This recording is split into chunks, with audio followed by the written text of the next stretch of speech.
This is the next to last payment for Crystal Beach bond.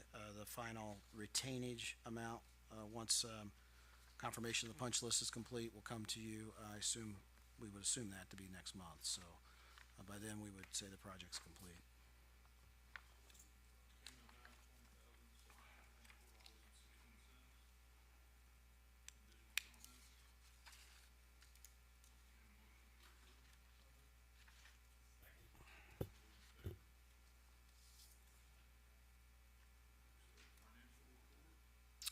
Yeah, today we have Reedy Financial present to give the plan update and our normal financial report.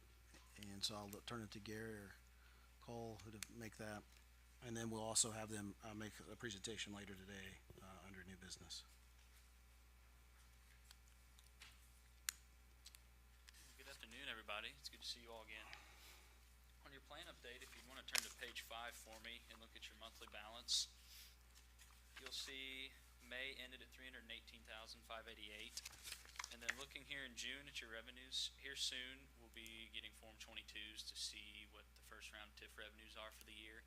As we get those, you'll see this monthly balance get updated. You'll see the actual amount go into June, and then that projected amount move out of July, of course, because the actual will go into June. So you'll see that get updated. We will make you guys aware of what that is and how it compares to what we were projecting, how it compares to last year's, and should be on track to receive more than projected.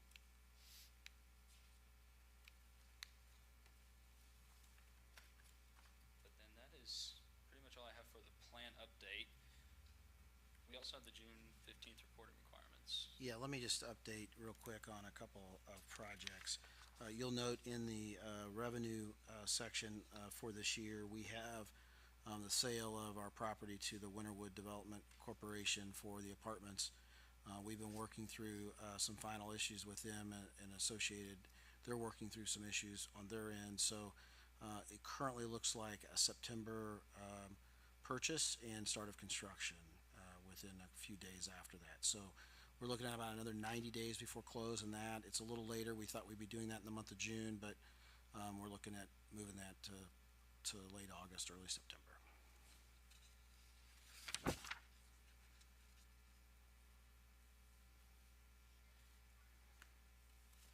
You guys have any questions on anything on there this month?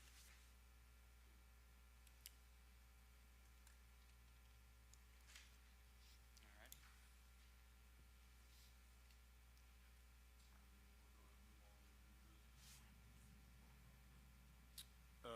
Yeah, let's go ahead and do that. We'll just move right there. Just don't move on that. Under new business, we have presented for you a deductive change order. This is change order number 5 for the Crystal Beach project. It is a deduction of $15,000.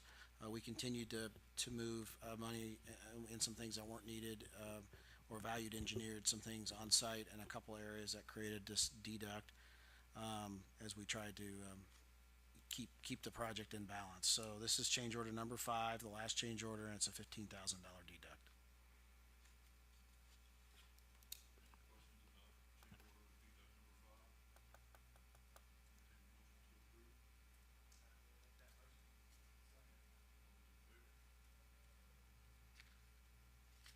Okay. Now Reedy can go through commission. They'll go through the 2024 pass-through resolution and requirements for June 15th. Yeah, you guys will have your June 15th reporting requirements in front of you. These reporting requirements are your determination of need to capture all the incremental assessed value and not pass through any AV to the underlying units. With this, just means that the amount of excess assessed value captured by your TIF areas does not exceed more than 200% of the amount of revenues necessary to pay for the expenditures throughout the year, and this is for budget year 25. And looking through each of those exhibit A's that you'll see on here, you'll see each of your allocation areas is under that 200% threshold, essentially saying that you plan to spend 50% of the TIF revenues of that allocation area. As far as steps to get this completed, you guys will need to sign the resolution in the packet, as well as each of the letters going to the underlying units that's in there as well. And then we will take care of getting those mailed out, and then we'll also work with the auditor to get this all submitted to the DLGF.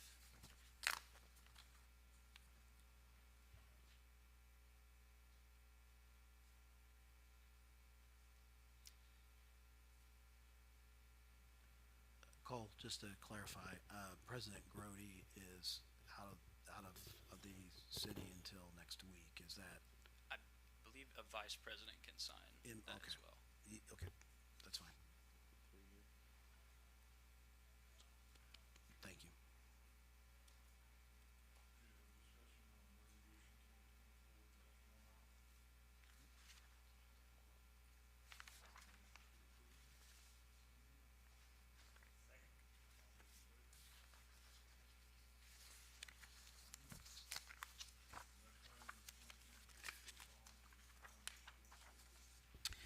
Yeah, good afternoon. As we have talked before and continue to update you on the progress, it's already June in 2024. As we've talked for the last year or so about Series B bonds, to be able to issue those before end of year so that we maximize the original TIF district on the hilltop. That process has to be complete here in Q4. We're working on a schedule currently, and we're working on the economic development goals. As you well know, we've continued to add projects in the plan that you've approved. Those include placemaking projects. We are currently working on our housing strategy, and I will report that we hope to have that study back that we've hired Club 720 to complete. It's a predictive analysis study, a different study than the one that was done by Valbridge. Property advisors for the county that was completed with the Hanover College project. So we hope to understand that data and start to help us formulate our final housing project. I had another conversation again this morning with the Bethany Foundation about housing and the need for housing in the community.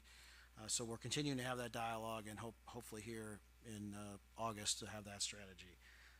There will also be other related projects and infrastructure projects that we've identified that could be funded through that bond issue. So as that starts to work itself through here over the next 60 days, those projects will become clearer, and as you well know, we'll have a pretty good sense of our ready projects by September.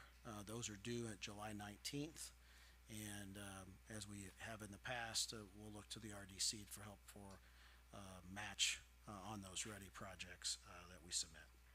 So at this time, I'll introduce Gary Smith to sort of start the dialogue and understanding of the bond analysis for the sizing of the bond for 2024 Series B bonds for the RDC. Thanks, Tony. We've been retained as municipal advisor dating back to 2022. And if you guys have noticed in your plan, there's always been a source for bond proceeds along with various capital items, as Tony had outlined. So as we go through this, in reality, it's not going to play out exactly as it's within your financial plan, because in reality, we would be pulling those bond proceeds out. They'd be in their own fund, along with some corresponding expenditures from your Redevelopment Commission North Madison allocation area as well. So with all that being said, going into 2024, we thought this would be a good time to study this. We've got a couple of options in front of you.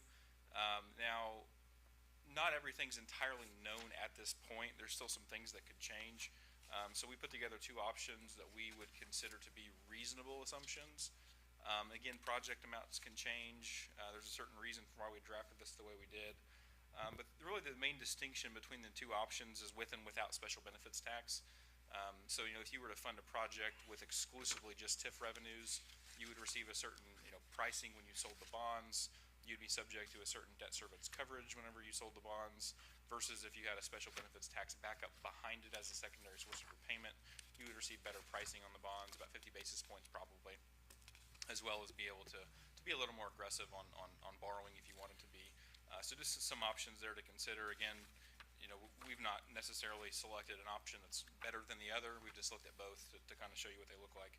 So the first one's without special benefits tax, and we've sized approximately $4.6 million as the total par amount over the life of the North Madison allocation area. So as that sits currently, that would be roughly 11 years between now and the date of your North Madison allocation area expiring. We received yields from some folks in the underwriting world, 5.35% for the without the special benefits tax option. And under those assumptions, you can see at the bottom the proposed sources and uses. just over $4 million total in project fund deposit to discuss, or I'm sorry, to fund some of the things that Tony had mentioned just a little bit ago. And one item, the debt service reserve down there, we have that being fully funded at $466,000. That's not a sunk cost. If you had to end up funding a reserve fund, it would actually go towards making your final payment. So that's really what's kind of driving that project fund deposit to be closer to $4 million than it is $4.5 million. That may not be required, and that sentiment holds true for the second option as well. It really just depends once we get into the markets and we start having conversations whether we're going to be able to get away with funding no reserve at all or get away with funding half of a reserve, for instance. We wanted to include that in there to be conservative. Page number 4 is actually just a standard amortization schedule for what a $4.6 million bond would look like at 5.35%. So you can see it's just nothing special, just an amortization schedule there. Perhaps what's more important is page 5. This is really where the rubber meets the road in terms of what do we have outstanding versus what are we currently bringing in. So on the far left column, that second column there, you'll see all your total current debt service. So that's inclusive of, I think there was a 2019 bond, there's a 2022 bond. Those are the two ones that make up that in there. Then you have your 2024 TIF revenue bond. That's what we're having a conversation about here today. We got the semi-annual debt service, which basically just combines those two. The next column annualizes them, and then the next column over is your current revenues. So that's your static 2024 certified TIF collection number, just over 1.9 million. We have left that static in perpetuity through the life of the North Madison allocation area, which historically it has grown. Just for matters of being conservative, we left that constant. And then again, you can see what the debt service coverage ratio is. So without having special benefits tax, will we be able to issue this with, in and around 125 debt service coverage ratio? It may need to be a little bit higher than that, maybe closer to 150% if we don't do special benefits tax, which would affect the analysis. But just wanted to show you what that may look like. Page 6 through 8 is the exact same thing. This is just the special benefits tax option. So not much changes in the analysis itself for sources and uses. It just affects the way it's structured a little bit. All the other things stay the same. Rather than looking at the 5.35 on page 7, we're amortizing that same 4.6 million over 4.85%. So you can see what that looks like with your annual debt service payment. And then finally on page 8, the same sentiment holds true there for debt service coverage. This is a pretty reasonable option, and this is really kind of the option we've kind of honed in on so far. We meet the 125 debt service coverage test. We get about 50 basis point savings projected on the pricing of the bonds themselves. So that's what we've got mocked up there on page 8. Again, take all this with a grain of salt. These are based on pricing from last week. It will be dependent on what markets look like at the time when we go to issue, and ultimately looks like how we structure it and go through the approval process. But just wanted to introduce this, just start introducing some of the concepts, maybe some of the conversations we're having behind the scenes, and give everyone adequate time to process this and ask any questions. Thanks. Gary, could you real quick just remind the commission members what the special benefits tax is? Sure. And why that reduces that, just because it's been a while, a couple of years Yeah. since we've talked through that. Yeah, absolutely. So a lot of times in the issue, there's revenue bonds and there's general obligation bonds. So revenue bonds are, we are pledging a specific revenue towards the repayment of a bond. That comes with a certain set of risks for anyone that would be purchasing that bond, because it's relying on a cash flow and not the full faith and credit of the underlying unit itself. So for those reasons, we would expect to pay some premium on the pricing, because it's again, just using TIF revenues themselves. What if something happens? What if things go down? What if we don't collect that? What if there's financial mismanagement? All those sorts of things. So investors in general, would always look to the special benefits tax. In fact, they would even price something like this with the special benefits tax backup as if it was property taxes, how they're pricing it. So in that world, you're getting the benefits of pricing this like a property tax bond, when in reality you're paying it with the revenues of the Redevelopment Commission. And we would structure that in a way, as we had mentioned before, 125% debt service coverage at a minimum, where we have 25% coverage over and above our debt service payments and cash flow coming in every year. And that's us not including growth. That's us not including revenue from other allocation areas. So we feel like it's a pretty conservative approach, and I would think even, if we were to go down that road, we would probably even do a more robust revenue projection than just showing you a static every single year stays the same thing for North Madison. We'd probably show you North Madison with some reasonable growth factor year over year composite growth rate, in addition to working with Tony's office on some of the known developments that are in and around North Madison, as well as some of the other allocation areas as well, where you could get a full picture of this is the direction the Redevelopment Commission is going. This is the direction that the revenues are going. We can make a pretty confident decision. We're never going to use the property tax, the special benefits tax backup. But again, we're taking advantage of the pricing, and by way of the 50 basis point reduction on pricing.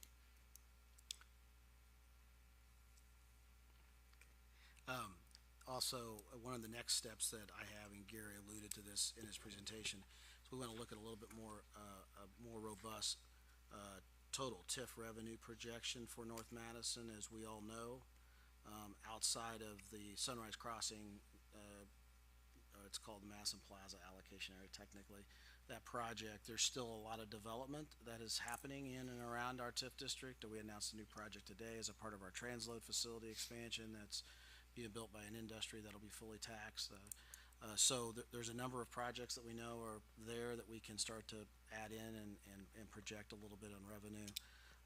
So we'll do a little bit more projections. We'll also look at both the riverfront allocation area and then the Madison Plaza allocation area. If you remember, part of our strategy as a community and as a commission has been to set up those allocation areas to start collecting those taxes, so that the clock on expiration doesn't start ticking until we issue debt against those revenues. So if I misstated anything, let me know. But so we will continue to still have those two special districts outside for an extended period of time, and that's the riverfront allocation area, which we just established, and then the Sunrise Crossing, Madison Plaza allocation area.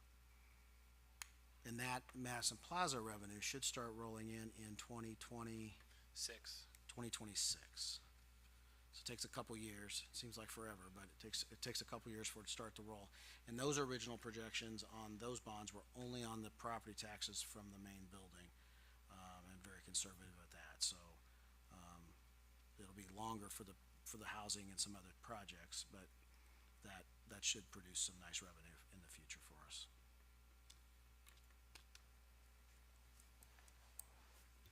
Any questions for Reedy, Gary?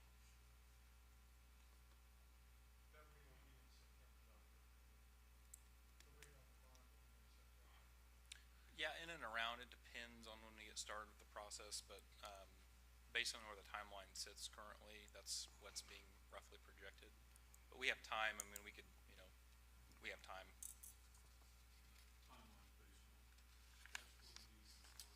Based on project needs. Project needs. And also, as we've talked about for, seems like a couple of years, the sunsetting of the TIF district with our main allocation area. That's really what's driving the strategy, because it sunsets in 2035.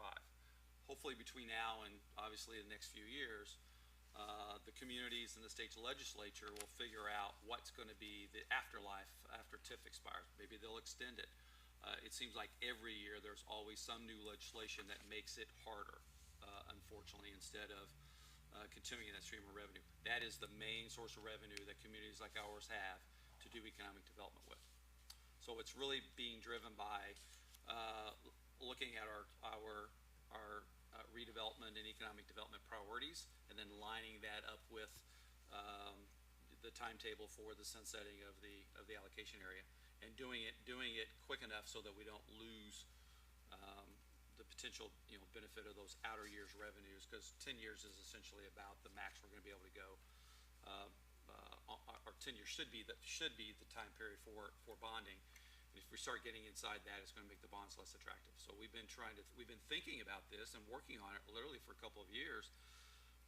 And the important thing is about the capital stacking process, and those were some of the remarks I was going to give today. This is an important piece of bringing an element of capital to stack into the remainder of our priorities that we've been outlining in our financial plan. We still have a lot of work to do. It doesn't have to be precise, but we are still going to be working within the confines of our existing redevelopment plan, identifying those project priorities, stacking capital in from variety of sources, so we can take, hypothetically, what we would be doing is taking $4 million and making it, 15 million. That's going to be the goal here, to leverage up those resources and get a lot of work done that needs to be done before it's too late, candidly, with capturing that source.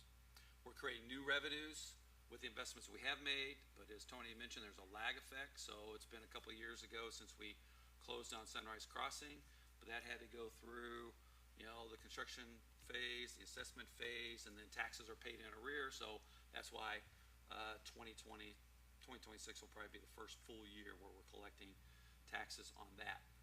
That's not factored into our analysis here, so there's a lot of upside despite showing the leverage.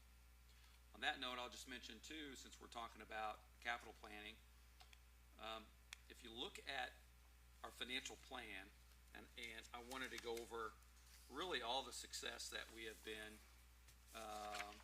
creating from the Redevelopment Commission and the role you as commissioners have had in I'll just name a few. Today, we had the ribbon cutting for the transload facility where we introduced 4 businesses who were making sizable investments in Madison, capital investments as well as employees, to start operations here because they're rail-related businesses.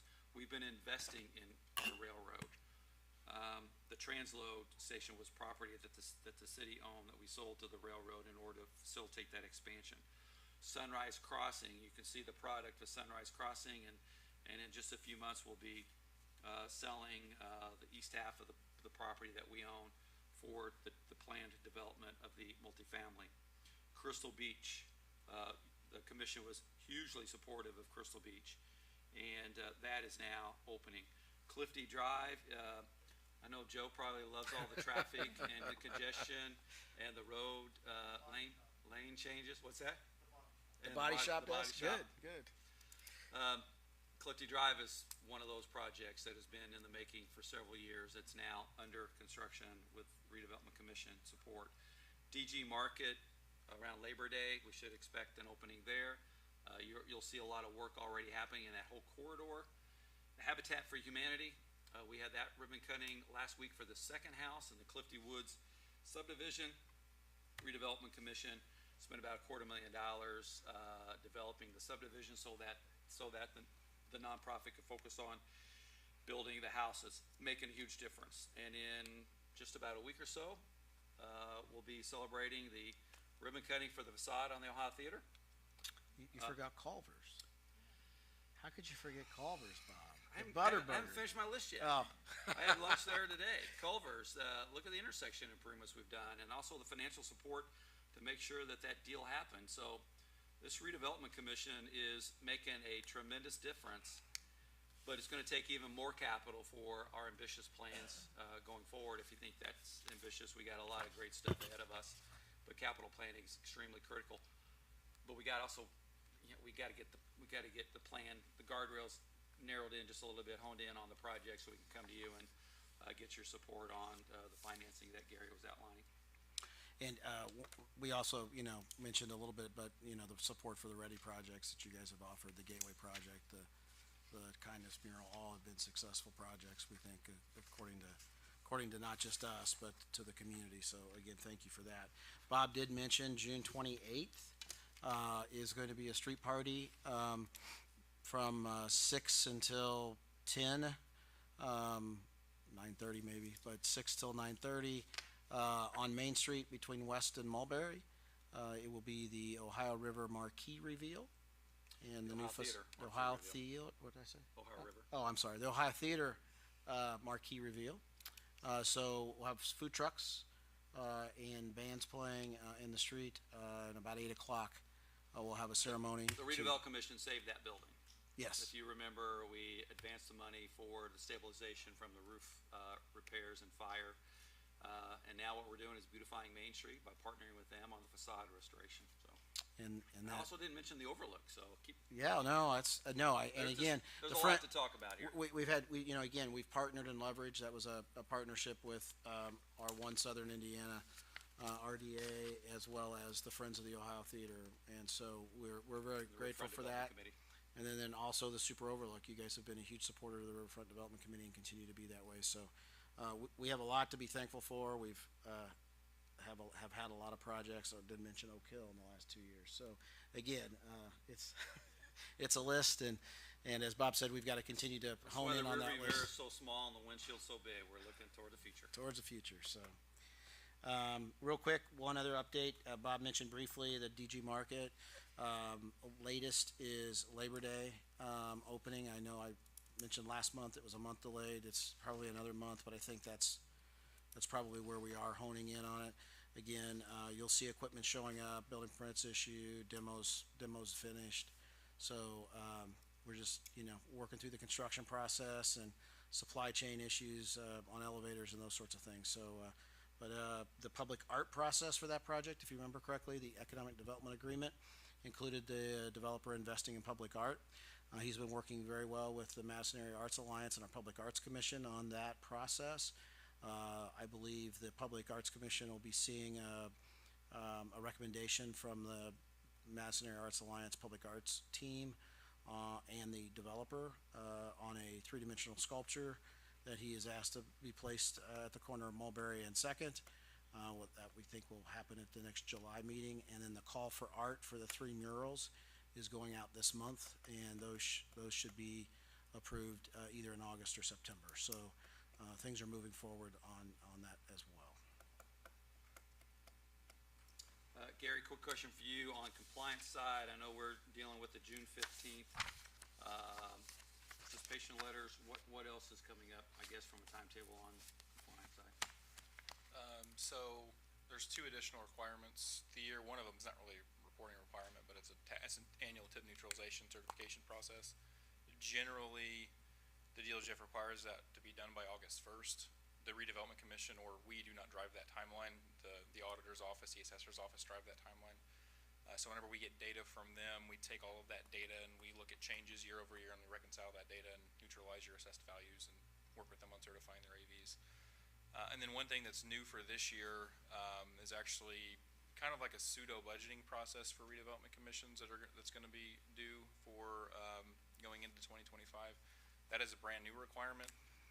As I understand it, the last conversation I had with Fred Van Dorp at the DLGF was about November of last year, and at that time Fred had said, because I think the bill went through in July of 2023, he said, in our mind, that's not due this year, it'll be due December of next year, and we're not quite sure how we're going to do that yet. Have you heard any other updates on that plan yet at this point?